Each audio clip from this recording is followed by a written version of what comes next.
தனியெல்லாம் ஒன்றும் நகைச்சுவை கிடையாதுங்க. இந்த மனசை சொன்ன பாருங்க. இதுக்கு தான் அவர் அவ்வளவு தூரம் அழகாக சொன்னார். அமெரிக்கன் காலேஜில் ஒரு புத்தகம் வெளியிட்டு இருந்தது. அதுக்கு MS விஸ்வநாதன் வந்திருந்தார், இசையமைப்பாளர். நான் அதில் அந்த புத்தகத்தை வெளியிட்டு பேசுகிறப்ப கண்ணதாசனை பற்றி சொன்னேன் ஒரு வார்த்தை.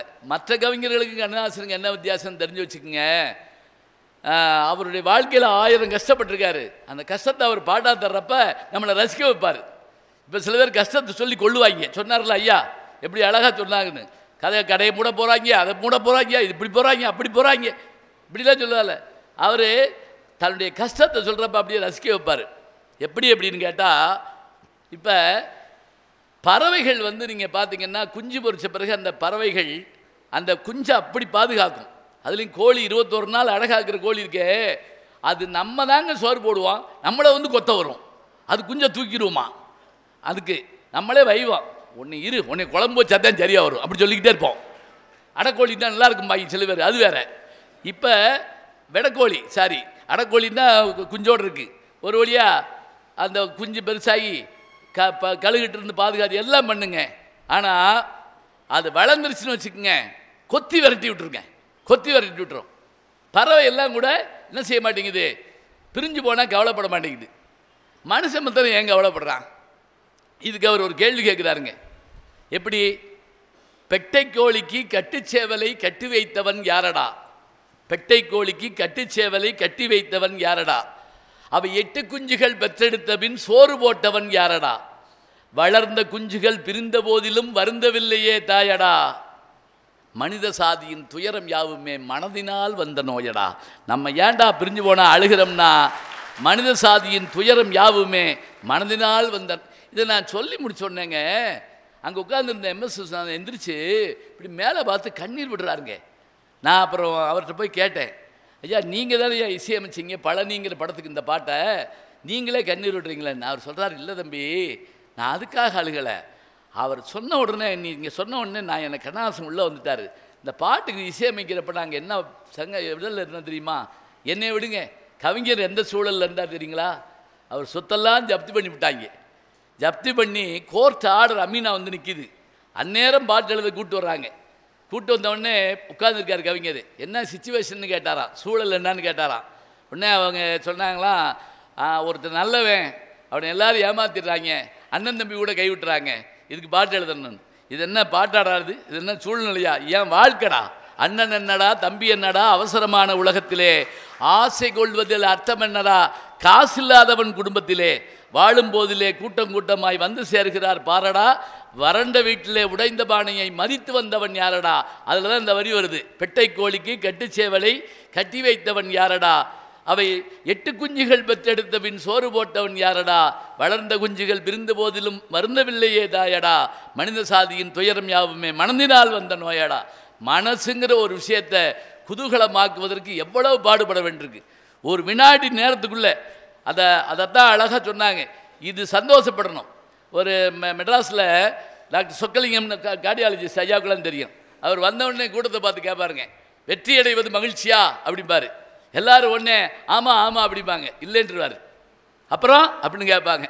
அவர் கேட்பார், அப்புறம் அப்படின்னு அவங்க கேட்ட உடனே அவர் சொல்லுவார், அப்புறம் தெரிஞ்சுக்கங்க, வெற்றி அடைவது மகிழ்ச்சி இல்லை, மகிழ்ச்சியாக இருப்பது தான் வெற்றி அடைந்ததுக்கு சரியான எடுத்துக்காட்டு அப்படிம்பார். மகிழ்ச்சியாக இருக்கணும். இப்போ நான் இதிலேயே பாருங்களேன், நான் எவ்வளவோ பேசிக்கிட்டு இருக்கப்போ கூட மனசு நம்ம உட்காந்து கேட்டுக்கிட்டு இருந்தால் தான் அந்த சந்தோஷத்தை அனுபவிக்க முடியும். நல்ல நகைச்சுவைகள் எங்கே இருக்குது? நான் அந்த தலைப்பு கொடுக்குறப்ப அவர் மாறிப்போ ஒத்துக்கிறவே இல்லை, ஏதாவது ஒரு தலைப்பு கொடுங்க. அவர் அசதிக்கு தேன்னு கொடுத்துருக்காரு. அவர் நேற்று தலைப்பிலேயே நீங்கள் மிரட்டணும், நான் என்ன செய்வேன், தலைப்பிலேயே எப்படி மிரட்டுவேன், கொல்லிவாய் பிசாசு அப்படின்னு ஏதாவது கொடுக்க முடியுமான்னு மிரட்டுற மாதிரி. இன்னொன்று, தலைப்பு கொடுத்துட்டோம்னு வச்சுக்கோங்க, எங்களுக்கு பெரிய தகராறு. நான் அதுக்குள்ளே தான் நிற்கணும். எதையாவது ஒன்று சொல்லிட்டு என்று நேற்று இன்று நாளை அப்படின்னு அவர் வந்தாகணும். இப்போ நம்ம பொதுவாக தலைப்புக்குள்ளே வந்தால் தான் ஒரு கஷ்டம். இப்போ சிரிப்பும் சிந்தனையும்னா என்ன அப்படின்னா, சிரிக்கிறது மட்டும் இல்லை, யார் சிரிப்பா யோசிச்சு பாருங்கள். சிந்தனை உள்ளவர்களால் சிரிக்க முடியும், வேறு யாராவது சிரிப்பாங்களா? நான் ஒரு ஆள்கிட்ட ஒரு ஜோக் சொன்னேன், அந்த ஆள் கேட்டேன், அப்புறம் அப்படின்னா இது ஜோக்குன்னு, ஐயோ முதல்ல சொல்ல வேண்டியதான் தம்பி அப்படின்னாரு. ஜோக்குன்னு நான் தினத்தந்தி மாதிரி ப்ராக்கெட் போட்டால் சொல்லுவேன், சொல்லுங்க பார்ப்போம். இது கேட்குறாங்க, எங்கே இருக்குது நகைச்சுவைன்னு? யார் சொன்னா எங்கே இருக்குன்னு? எங்கே இல்லை அப்படி கேட்டு பாருங்க. த நியரஸ்ட் ட்ரூத் அப்படிம்பாரு சுஜாதா, எழுத்தாளர் சுஜாதா. நம்ம பக்கத்தில் இருக்கான், பார்க்க தவறுறமா. ஒன்றும் இல்லை, பஸ்ஸில் பயணப்படுறப்ப நீங்கள் பார்த்துருக்கீங்களா? நம்ம கூட்டமான பஸ்ஸுகளில் பார்த்தீங்கன்னா நமக்கு சீட்டே கிடைக்கிறதே கஷ்டம். கிடச்சி உட்காந்துட்டோம்னு வச்சுக்கோங்களேன், நம்மகிட்ட எல்லா பொருளையும் கொடுத்துருவாங்க. பார்த்துருக்கீங்களா? அதுவும் படிக்கட்டு சீட்டுக்கிட்ட உட்காந்துருந்தீங்கன்னு வைங்க, என்ன கையில் இருக்க. ஒரு அம்மா விளக்கமாத்து கட்ட கொண்டு என் கால் கடியில் போட்டு பார்த்துக்கிறேன்னு சொல்லிட்டு போயிடுச்சுங்க. நான் தான் விளக்கமாத்த பூரா பார்த்துக்கிட்டு உட்காந்துருக்கேன். அங்கேருந்து அடிக்கடி என்கிட்ட கேட்குது. நான் இங்கேருந்து பார்க்குறவங்க நாங்கள் 50-50 ஷேர் ஹோல்டர் போட்டிருக்கு, பார்ட் டைம் விளக்கமாறு விற்கிற போட்டுருக்குன்னு நினச்சிக்கிட்டு இருக்காங்க. இது பரவாயில்ல. கல்லூரியில் முக்கியமான நாள் ஓடிக்கிட்டு இருக்கோம். அன்றைக்கி முகூர்த்த நாள் வேறு. 4ஆம் நம்பர் பஸ்ஸு தியாகராஜ காலேஜ் ரோட்டில் பார்த்தீங்கன்னா அதிகமான கல்யாண மண்டபம், அதிகமான இப்போ திரையரங்கு அங்கே தான் இருக்குது. அந்த கூட்டத்தில் எப்படியோ ஏறி நான் உட்காந்துட்டேன். அதில் ஒரு அம்மா வந்து வேகமாக ஓடி வந்து அது பிள்ளையை என் கையில் கொடுத்துச்சுங்க, வச்சுருங்க சொல்லி. நீங்கள் தப்பு இல்லை, பிள்ளையை வாங்குற தப்பான்னு நினைப்பீங்க, வாங்கி பார்த்தா தெரியும். அந்த குழந்தை மாதிரி ஒரு கொடூரமான குழந்தையும் நான் பார்த்தது இல்லைங்க. படக்குன்னு ஒருத்தன் கண்ணாடியை பிடுங்குச்சு, படார்னு பேனாவை எடுத்து நங்குன்னு ஒரு குத்து குத்துச்சு. அவன் என்னை வையிறான், பிள்ளையை ஒழுங்காக வளர்க்கடா அப்படிங்கிறான். ஏய் இது ஏன் பிள்ளை இல்லைடா அப்படின்னு நான். அப்புறம் ஏன்டா தூக்கிட்டு அலையிற அப்படிங்கிற அவன். நான் யார்கிட்ட போய் என்னது சொல்கிறது? இதெல்லாம் விடுங்க. அதுக்குள்ளே காலேஜ் மாணவர்கள் வேறு ஏறிட்டாங்க. அதில் ஒருத்தர் வந்து என்கிட்ட வந்து அப்படியே உங்கள் சாட இருக்கான் சார் அப்படிங்கிறா. அவங்களுக்கு இது பத்தாதா, சும்மாவே நம்மளை கேள்வி பண்ணுவாங்க. இதில் இன்னும் கொடுமை என்ன தெரியுமா? அந்த அம்மாவை காணோங்க, காணோம். நான் திருத்தி காலேஜ் வர வந்துருச்சு. அந்த பையன் பிராண்ட்ரு என்னை போட்டு அப்படியே அம்மாட்ட கொண்டு விடு, அம்மாட்ட கொண்டு விடுன்னு கேட்டுக்கான். இல்லை இது சரி பண்ணி வெளியே வந்து இறங்கி, இன்னும் நல்ல வேலைங்க அந்த அம்மா வந்துட்டு சேர்ந்துச்சு, கடவுளாக பார்த்து அனுப்பிட்டாரு. வந்து பிள்ளை வாங்கிட்டு போயிடுச்சு. இல்லாட்டி அந்த பையன் நேரம் எங்கள் வீட்டில் 8ஆம் கிளாஸ் படிச்சுக்கிட்டு இருந்தான். வேறு என்ன செய்யறது? நான் கொண்டு குழந்தைகள் காப்பாற்றில் விட முடியும்? இல்லை இப்போ நம்ம கொண்டு கொடுக்க முடியுமா? இது எதுக்கு நான் சொல்கிறது தெரியுங்களா? பஸ்ஸில் பயணப்படுறப்ப இதை நீங்கள் சாதாரணமாக பார்த்தா ஏறின உடனே தூங்கிடப்படாதுங்க. கொஞ்சம் சாதாரணமாக உட்காந்து பார்த்துக்கிட்டாவது இருக்கணும். என்ன நடக்குது, சுற்றி என்ன நடக்குது, பக்கத்தில் நடக்குது. நான் ஒரு தடவை கோயம்புத்தூர் போகிறப்ப என் கூட ஒருத்தன் பஸ்ஸில் ஏறினான். நீங்கள் கோயம்புத்தூரானு கேட்டான். ஆமாம். பழனி வந்தால் எழுப்பிவிடுங்கன்னு என் தோளில் படுத்துட்டான். 3.5 மணி நேரம் நான் முழிச்சிருந்து அதில் அசஞ்சம்னா வையிறாங்க. ஒரு இடத்துல உட்காரியா நீயே அப்படிங்கிறான். பழனி வரவும் அவனை எழுப்பி அடித்து எழுப்பி உழுப்பி பழனி பழனி நான் கத்தி வந்துருச்சான்னு எந்திரிச்சு சாமியை கும்பிட்டு படுத்துக்கிட்டாங்க. அவன் சாமி கும்பிட்றதுக்கு என்ன நேர்ந்துட்டு இருந்திருக்கான். இதில் நான் என்ன சொல்ல முடியும்? இப்போ நீங்கள் நினச்சி பாருங்க. நீங்கள் ஒன்றே கேட்கலாம், நீங்கள் ஏன் முழிச்சிருந்தீங்க? இதெல்லாம் நீங்கள் முடிச்சிடக்கூடாது, இப்படிலாம் செய்யக்கூடாது. அப்படிலாம் ஒன்று நடக்காது. ஒருத்தர் பழைய ஜோக்கு தான் கேள்விப்பட்டாலும் சொல்ல பாருங்கள். மதுரையில் ஏறினா பாண்டியன் எக்ஸ்பிரஸ்ஸு. அந்த உட்காந்துருந்தவர்கிட்ட சொன்னேன் ஒருத்தர்கிட்ட, ஐயா நீங்கள் மெட்ராஸ் போகிறதா பார்த்தேன், உங்கள் பேரெலாம் பார்த்துட்டேன். நான் விழுப்புரத்தில் இறங்கணும், எனக்கு வயசு 38. யோ இதெல்லாம் ஏன்டே சொல்கிறேன்? இல்லை கேட்டுக்கு 38 வயசு, கடைசி இன்டர்வியூ. விழுப்புரத்தில் நான் இறங்கலைன்னா வேலை கிடைக்காது, நான் தூங்கினாலும் தூங்கிடுவேன், என்ன நீங்கள் எழுப்பி விடுங்க. சரி நான் எழுப்பி விடுறேன். இல்லை நான் திரும்ப சொல்கிறேன், எனக்கு வயசு 37. போய் படுறா பேசாமல்.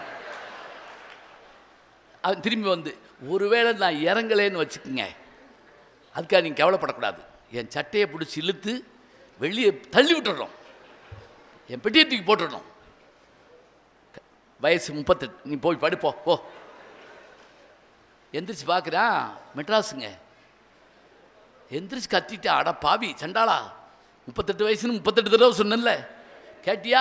இந்தா விழுப்புரம் போயிடுச்சு, 3 மணி நேரம் எப்படி போப்பாரு? நான் இப்படின்னு கத்துறான். அவன் பேசாமல் இருக்கான். உனக்கு காது கேட்காதான்னா? காதெல்லாம் கேட்கும். உன்னை இறக்கி விடலன்னு நீ இப்படி வயிறு இல்லை, நீன்னு நினச்சி நைட்டு 3 மணிக்கு ஒருத்தனை இறக்கி விட்டேன். அவன் இறங்க மாட்டேன்னா தரன்னு அவனை பிடிச்சி இழுத்து வந்து வெளியே தள்ளி விட்டு நாய் ஒடியாந்து ஏற பார்த்தான். நெஞ்சில் மிதிச்சு அவன் பெட்டியை தூக்கி அவன் மேலே அடித்தேன். அவன் என்னை என்ன வைவான், இப்போ அவன் நிலைமையை யோசிச்சு பாருங்க. நம்மளை எதுக்கு இறக்கி விடுறாங்கன்னு அவனுக்கு தெரியாது. இவனை விடுங்க, அவன் நம்மளை எதுக்கு இறக்கி விடுறாங்க? நம்ம மெட்ராஸுக்கு தான் டிக்கெட் எடுத்திருக்கோம். ஒரு தப்பு செய்யத்தக்க அல்ல செய்யக்கெடும், செய்யத்தக்க செய்யாமையானும் கெடும். திருக்குறள். பயந்துராதிங்க. நடுவில் ஏதாவது சொன்னால் இந்த ஜோக்கு சிரிப்பே வரல அப்படின்னு நான் சொல்லக்கூடாது. இது திருக்குறள். செய்யத்தக்க அல்ல செய்யக்கெடும் அப்படின்னா என்ன அர்த்தம்? செய்ய வேண்டியவற்றை செய்யாவிட்டாலும் தப்பு, செய்யக்கூடாதவற்றை செய்தாலும் தப்பு. இதுதான் உண்மை. இதுக்காகத்தான் இத்தனை பாடுபடுறோம், இத்தனை வேகத்தில் போடுறோம், பயணப்படுறோம். எவ்வளோ விஷயங்கள் இருக்குது. வெளிநாடுகள்லாம் போயிட்டு வர்ற போது எத்தனையோ ஆச்சரியங்களை பார்ப்போம், எத்தனையோ கஷ்டங்களை ஏற்றுக்கிடுவோம். அந்த கஷ்டம் ஆச்சரியம் எல்லாத்தையும் மனசுக்குள்ளே உள்வாங்கிக்கிட்டு இருக்கிறது தான் பெரிய விஷயம். ஒரு சின்ன செய்தி. இப்போ நான் ஆம்ஸ்டர்டாம் போயிட்டு வந்தேன். அதாவது டச்சுக்காரர்கள் தேசம் அது. அங்கே போகிறப்ப நான் என்ன செய்வேன்னா, பொதுவாக வெளிநாடு போகிறப்ப அந்த நாட்டில் என்ன பார்க்கணும்னு கேட்டு வச்சுட்டு போவேன். நான் முக்கியமாக கேட்டு வச்சுட்டு யார்கிட்ட போவேன்? தொல்லியலாளர்கள்ட்ட, பெரும் பல்கலைக்கழக பேராசிரியர்கிட்ட எல்லாத்தையும் கேட்டு போவேன். அப்போ நான் போகும்போது நெதர்லாண்டு, அந்த ஊர் நெதர்லாண்டு, அதனுடைய இது மொழி டச்சு. அங்கே ஆம்ஸ்டர்டாம் இருக்குது அந்த ஊரோட பேர், தலைநகரம். என்னுடைய நண்பர் தொல்லியல் துறையை சேர்ந்த டாக்டர் வேதாசலத்தில் கேட்டு போனேன் அங்கே என்ன இருக்குன்னு. அங்கே பல்கலைக்கழகம் இருக்குது, ஏடன் பல்கலைக்கழகம். மறக்காமல் அங்கே போயிட்டு வாங்கினார். போயிருந்தாங்க. என்ன ஆச்சரியம் தெரியுமா? 10ஆம் நூற்றாண்டில் ராஜராஜ சோழன் ஆனைமங்கலம் என்கின்ற ஊரை அங்கிருந்த பௌத்த விகாரத்துக்கு, பொன்னியின் செல்வன் படிச்சிருப்பீங்க 5ஆம் பாகம், அதில் அருள்மொழிவர்மன் தங்கியிருந்தது அந்த பௌத்த விகாரத்தில் தான். அந்த பௌத்த விகாரத்தை கட்டின மன்னன், கடாரத்தை ஆண்டவன். அவன் இங்கே ஒரு கோயில் கட்டுறதுக்கு அனுமதி கேட்குறான். யார்கிட்ட? நான்முடி சோழனாகிய ராஜராஜ சோழன்ட்ட. நான்முடி சோழன் என்ன தெரியுமா? மும்மண்டலம் கொண்டறியவன். அதாவது சேர சோழ பாண்டியர்களை வென்றதோடு ஈழத்தையும் வென்றவன் யார் என்று கேட்டால் நம்முடைய ராஜராஜ சோழன். அவன்கிட்ட அனுமதி கேட்டாராம், இங்கே ஒரு பௌத்த மடம் கட்டிக்கிறேன். அப்போ அவர் சொன்னாராம், அதை கட்டிட்டா மட்டும் பத்தாது, அதுக்கு விளக்கரிக்கணும் இல்லையா, சாப்பாடு ஓடணும் இல்லையா, மாடு வளர்க்கணும் இல்லையா, அதுக்கு ஒரு ஊரையே தானம் பண்ணுறேன். அதான் ஆனைமங்கல செப்பேடு. 30 கிலோங்க அந்த செப்பேடு. டச்சுக்காரர்கள் அதை கோடவுனாக பயன்படுத்தினப்போ கொண்டு போயிட்டான். நான் போய் பார்க்குறதுக்கு அனுமதி வாங்கிட்டு எப்படி வச்சுருக்காங்க தெரியுங்களா? ஏசி ரூமுக்குள்ளே வெல்வெட்டு இது வச்சு அதில் சுற்றி வச்சுருக்காங்க. பிரித்து அப்படி தொட்ட உடனே நான் உண்மையாக அதிர்ந்து போனேன். 1000 வருஷ பழசு. அதை தொடுறதுன்னா எவ்வளோ ஆச்சரியம். அப்படியே கண் கலங்கி போச்சு எனக்கு. அதில் என்ன தெரியுங்களா?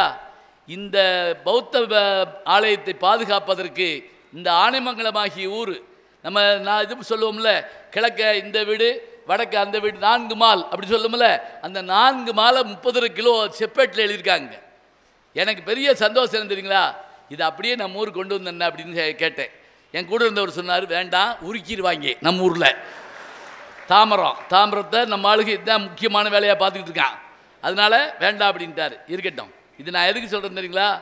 அங்கே போய் பார்க்குற போது நம்முடைய மன்னர்கள் எத்தகைய கொடையாளிகளாக இருந்திருக்கிறார்கள். அவர் சொன்னார், மரபில் நமக்கு இவையெல்லாம் வந்தால்தான் ஜீன் இவற்றில் வரணும்னாரு. இது வேணும், இது இருந்தால் தான் பட முடியும். கொடுக்கணும்னு நினச்சிங்கன்னு வச்சுக்கோங்க, அதுக்கு என்ன வேணும்?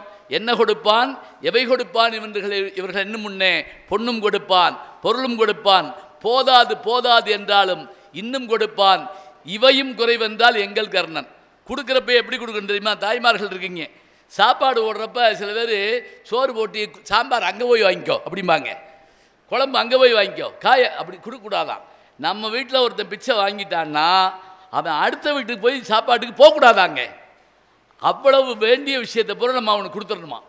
இதுதான் கொடைங்கிறாங்க. அதனால தான் சொன்னான், சித்திரமும் கைப்பழக்கம், செந்தமிழும் நாப்பழக்கம், வைத்ததொரு கல்வி மனப்பழக்கம், நித்தம் நடையும் நடைப்பழக்கம், நட்பும் தயையும் கொடையும் பிறவிக்கணும்.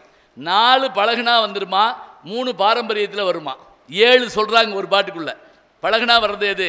சித்திரம், படம் போட்டு பார்த்தா வந்துடும். செந்தமிழ், பேசா வந்துடும். செல்ஃபோனில் பேசினா வராது, செல்லில் பேசினா பில்லு தான் வரும், ஞாபகம். பேசி பார்க்கணும். செந்தமிழ் நாப்பழக்கம், வைத்ததொரு கல்வி மனப்பழக்கம், மனப்பாடம் பண்ணி. இப்போ இன்றைக்கி மனப்பாட கல்வி வேணாங்கிறாங்க. என்ன போன்ற ஆட்கள் ஒத்துக்கிற மாட்டோம். ஏன் தெரியுங்களா? என் தந்தையார் சிவபூஜை செய்கிறப்ப நான் கூட உட்காந்துருப்பேன். எனக்கு 6 வயசுலேருந்து நான் 15 வயசு வரைக்கும் எங்கள் அப்பாவுக்கு உதவி செய்வேன். அவர் என்னென்ன பாட்டு சொன்னாரோ அது என்ன புத்தகம்னு கூட தெரியாதுங்க. ஆனால் எனக்கு மனப்பாடம் ஆயிருக்கு.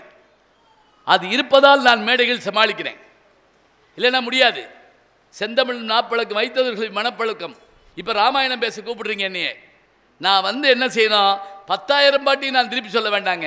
ஏதோ ஒரு இடத்துல வர்ற போது அழகான ஒரு காட்சியை வர்ணிச்சுட்டு ராமன் அப்படி முன்னாடி போகிறாரு, பின்னாடி சீதை போகிறா, அதுக்கடுத்து இலக்குவன் போகிறான், சூரிய வெளிச்சம் ராம மேலே பட்டு அப்படியே ஒழுகுது. அப்படியே அந்த அழகை என்ன சொல்கிறது, அவன் கருப்பு நிறம் தான். அந்த கருப்பு நிறத்தை என்ன சொல்லலாம், மையின்னு சொல்லலாமா, மரகதன்னு சொல்லலாமா, மரிகடல்னு சொல்லலாமா, மலைமுகில்னு சொல்லலாமா, என்ன சொல்ல முடியும்? ஒன்றுமே சொல்ல முடியாது. அப்படி ஒரு பாட்டுங்க, அருமையான பாட்டு. புத்தகத்தில் 7ஆம் பக்கம் பார்த்துங்கன்னு சொன்னால் எப்படி இருப்பீங்க நீங்கள்? இதுக்கு எதுக்கு இந்த கற்றுன நீயே? நான் போய் பார்க்க மாட்டேன். நான் என்ன சொல்லணும், இதை சொல்லிவிட்டு வெய்யோ நொழி தன்மேனியில் விரிசோதியில் மறைய பொய்யோ எனும் இடையாளோடும் இளையானோடும் போனான் மையோ மரகதமோ மரிகடலோ மலைமுகிலோ ஐயோ இவன வடிவென்பது அழிய அழகுடையான்னு சொன்னால் பாட்டை சொல்கிறப்ப அந்த பாட்டு வரி முழுக்க அந்த ஓவியமாக வந்து சேர்ந்துடும். வெய்யோ நொழி, வெய்யோன்னா சூரியன், வெய்யோ நொழி தன்மேனியில் விரிசோதியில் மறைய பொய்யோ எனும் இடையாள். பொய்யோ என்னும் இடையாள் என்றால் அவளுக்கு இடை இருக்குன்னு சொன்னால் பொய்யா. இடையோ இல்லை இருந்தால் முல்லை கொடி போல் மெல்ல அசையும்பார் யாரு, வாலி. நான் பார்த்ததிலே அவள் ஒருத்தியைத்தான் நல்ல அழகி என்பேன் பாட்டு வரும் இல்லையா, அதில் இந்த பாட்டை சொல்கிறதுக்கு எனக்கு மனப்பாடம் வேணும். செந்தமிழும் நாப்பழக்கம் வைத்தவர்கள் மனப்பழக்கம் நித்தம் நடையும் நடைப்பழக்கம். நடைனா நீங்கள் பாட்டுக்கு சொல்லப்படாத, வாக்கிங் இல்லை, ஒழுக்கம். 4 மணிக்கு எந்திரி, 5 மணிக்கு குளி, 6 மணிக்கு போ, இப்படி பழகணும்னு வச்சுக்கோங்க. இந்த பழக்கம் தான் நம்மளை சரி பண்ணுமா. இதெல்லாம் பழகினா வந்துடும். எது பாரம்பரியம் வரணும், நட்பு, தயை, கொடை. தயை என்பது பிற உயிர்கள் மீது வருவது. ஒரு நாய்க்குட்டி மலையில் நனைஞ்சிக்கிட்டு இருந்தால் அதை அப்படி கையில் எடுத்து இப்படி ஓரமாக வச்சோம்னா தயை. காலொடிந்த ஆட்டுக்காக கண்ணீர் விட்ட புத்தரும் ஒரு வார்த்தை கேள்விப்படுறோம். இறை போடும் மனிதருக்கே இரையாகும் வெள்ளாடே, இதுதான் உலகம், வீண் அனுதாபம் கொண்டு நீ ஒரு நாள் நம்பிடாதேன்னு பட்டுக்கோட்டை எழுதுவார். இது தயை. கொடை நினைந்துறீங்களா, பிறருக்கு தருதல், தந்து மகிழ்தல்ங்க. எல்லாரும் கொடுத்துருவோமா? ஒரு ஆள் வீட்டில் சேர் போட்டு உட்காந்து இருந்தார், பணக்காரர்.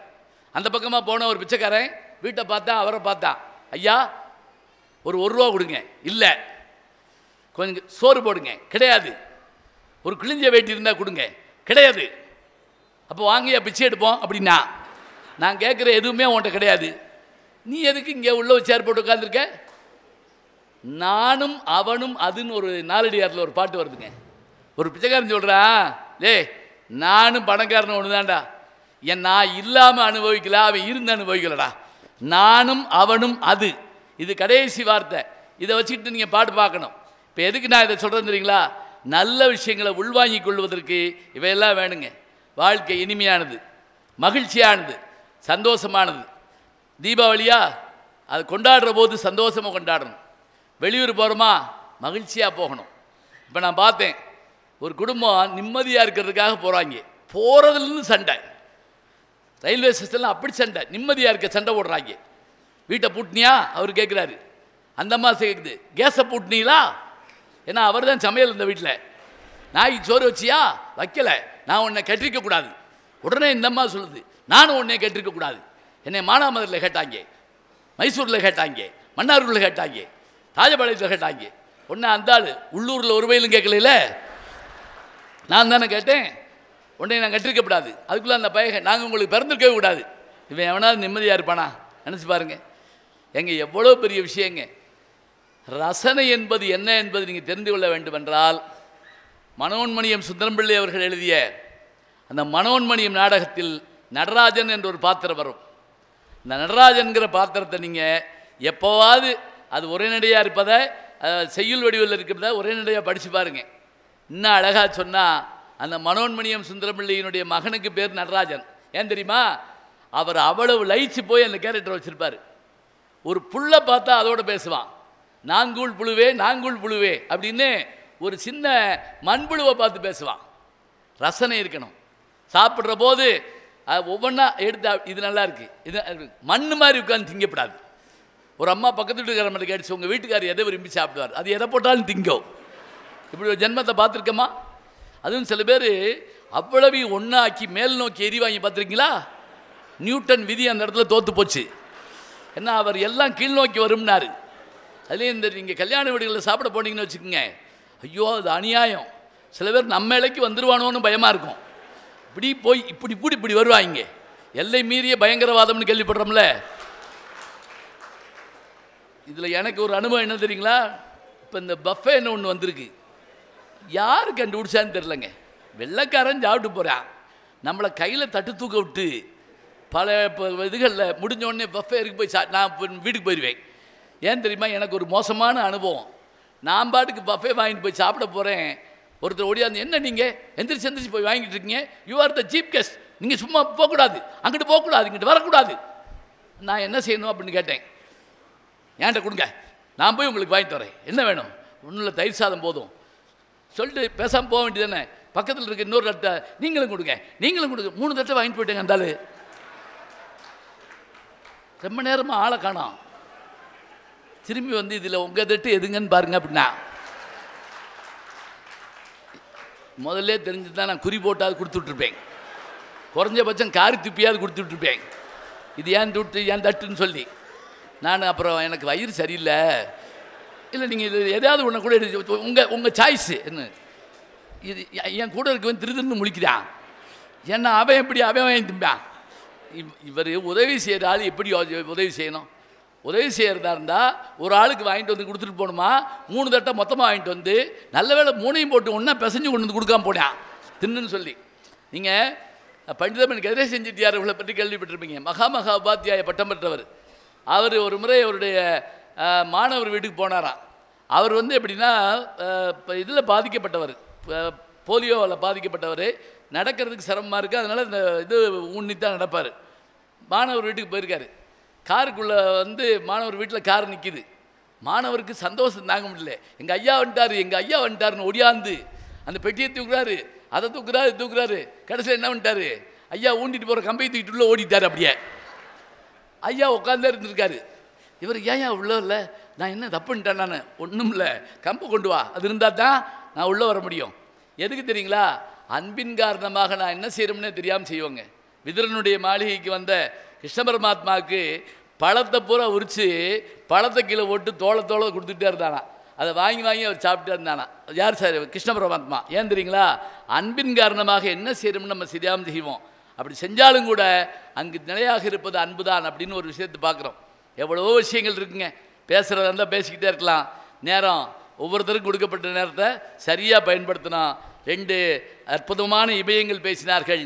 எனக்கும் பேசுவதற்கான வாய்ப்பு கிடைத்தது. நான் பயந்தேன், கடைசியாக வர்றமே யார் இருக்க போகிறான்னு. எல்லோரும் இருந்து கேட்டீர்கள். எல்லோருக்கும் என்னுடைய அன்பை பாராட்டி தீபாவளி திருநாளுடைய அந்த பெருகின மகிழ்ச்சியோடு விடைபெறுகிறேன். நன்றி, வணக்கம்.